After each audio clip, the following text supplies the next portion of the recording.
En ce moment, vous pourriez être n'importe où, en train de faire n'importe quoi, au lieu d'être assis seul devant un écran. Alors qu'est-ce qui nous empêche de faire ce que nous voulons vraiment ? Tous les jours, nous nous réveillons dans la même pièce et suivons les mêmes routines pour vivre le même jour qu'hier. Pourtant, il fut un temps où chaque journée était une nouvelle aventure. Quelque chose a changé. Avant, nos journées se vivaient plus librement. Aujourd'hui, elles sont planifiées. C'est ce que veut dire grandir, vieillir, être libre ?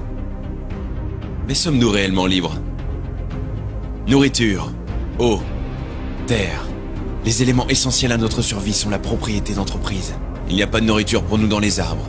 Pas d'eau potable dans les sources, pas de terre pour construire une maison. Et si vous essayez de prendre ce que la terre vous donne, vous serez arrêté. Donc nous obéissons aux règles. Nous découvrons le monde au travers de manuels. Pendant des années, nous avons été assis à avaler ce qu'on nous disait, testés et gradués comme des sujets de laboratoire. Élevés non pas pour faire une différence dans le monde, élevés pour ne pas être différents. Assez éduqués pour faire notre travail, mais pas pour savoir pourquoi nous le faisons. Donc nous travaillons et travaillons, en n'ayant pas le temps de vivre la vie pour laquelle nous travaillons. Jusqu'au jour où nous sommes trop vieux pour faire notre travail. Et à ce moment-là, il ne reste plus qu'à mourir. Nos enfants prennent alors notre place dans le jeu. Pour nous, nous sommes uniques. Mais ensemble, nous ne sommes rien d'autre qu'un carburant. Le carburant qui donne le pouvoir à une élite. L'élite qui se cache derrière les logos des entreprises. C'est leur monde. Et leur ressource la plus importante n'est pas dans le sol. C'est nous. Nous construisons leur ville. Nous faisons fonctionner leurs machines.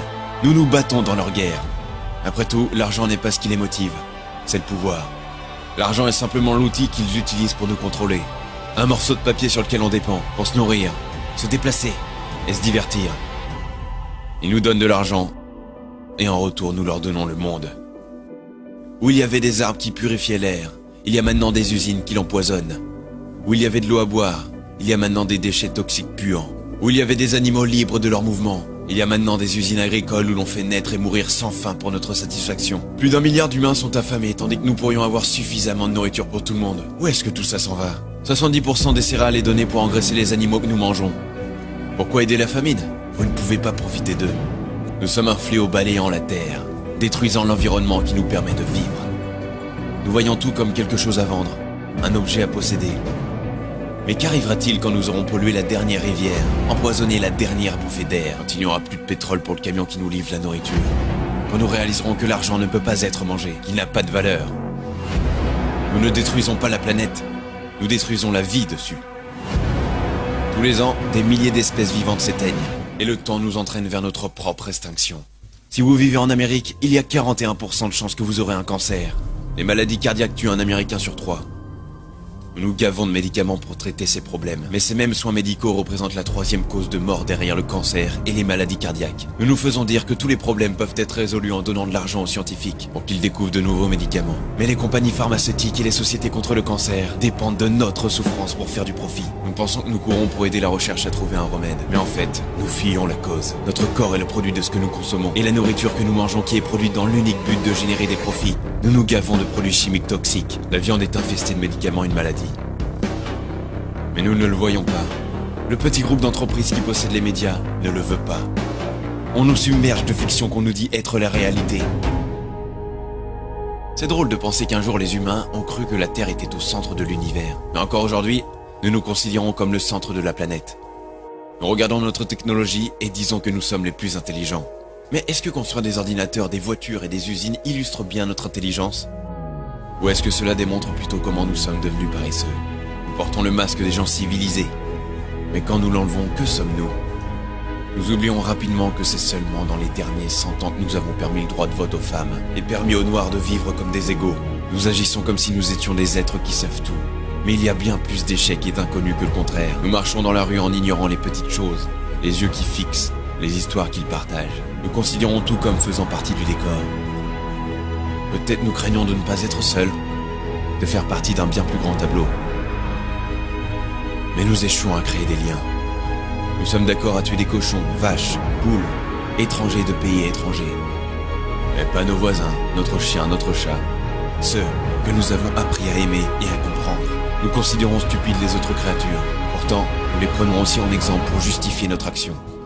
Mais est-ce que tuer parce que nous l'avons toujours fait rend cela bien ? Ou est-ce que cela démontre plutôt que nous n'avons pas beaucoup appris ? Que nous continuons à agir avec une agression primaire plutôt que de penser avec compassion ? Un jour, cette sensation que nous appelons la vie nous quittera.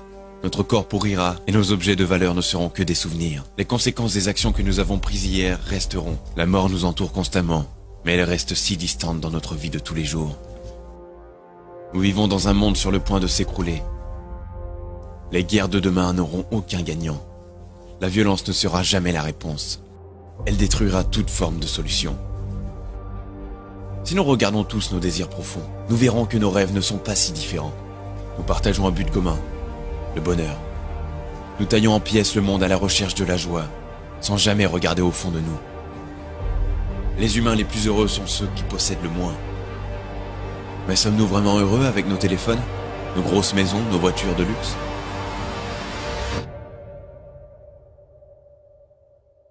Nous devenons déconnectés, idéalisant des gens que nous n'avons jamais rencontrés. Nous voyons l'extraordinaire sur nos écrans, mais l'ordinaire partout ailleurs. Nous attendons que quelqu'un amène le changement sans jamais penser à nous changer nous-mêmes. Les élections pourraient être comme de jouer à pile ou face.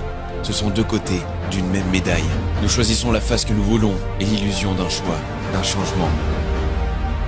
Mais le monde reste le même. Nous ne réalisons pas que les politiciens ne nous servent pas. Ils servent ceux qui ont financé leur pouvoir. Nous avons besoin de leaders, pas de politiciens. Mais dans ce monde de suiveurs, nous avons oublié de nous diriger nous-mêmes. Arrêtez d'attendre le changement et soyez le changement que vous voulez. Nous ne sommes pas arrivés à ce point en restant assis sur notre derrière. L'humanité n'a pas survécu grâce à notre rapidité, mais en raison du fait que nous avons su travailler ensemble. Nous avons maîtrisé l'art de tuer. Maintenant, maîtrisons la joie de vivre.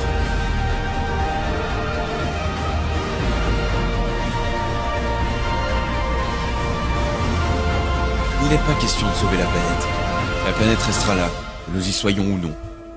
La Terre est là depuis des milliards d'années. Nous serons chanceux si nous durons plus de 80 ans. Nous sommes une fraction de seconde dans le temps de la Terre. Mais notre impact est éternel. Internet nous permet de partager un message et d'unir des millions d'humains tout autour du monde. Pour le meilleur et pour le pire, notre génération déterminera le futur de la vie sur cette planète. Nous pouvons continuer de servir ce système de destruction jusqu'à ce que plus rien ne reste de notre existence. Ou nous pouvons nous réveiller, réaliser que nous n'évoluons pas dans le bon sens. Nous n'avons que des écrans devant les yeux, donc nous ne savons pas où nous allons. Ce moment présent est ce vers quoi chaque pas, chaque respiration et chaque mort nous ont menés. Nous sommes le visage de tous ceux qui sont venus avant nous. Et maintenant, c'est notre tour. Nous pouvons choisir de créer notre propre chemin ou suivre la route que d'innombrables autres ont déjà pris. La vie n'est pas un film, le scénario n'est pas déjà écrit. Nous sommes les auteurs. C'est votre histoire. Leur histoire. Notre histoire.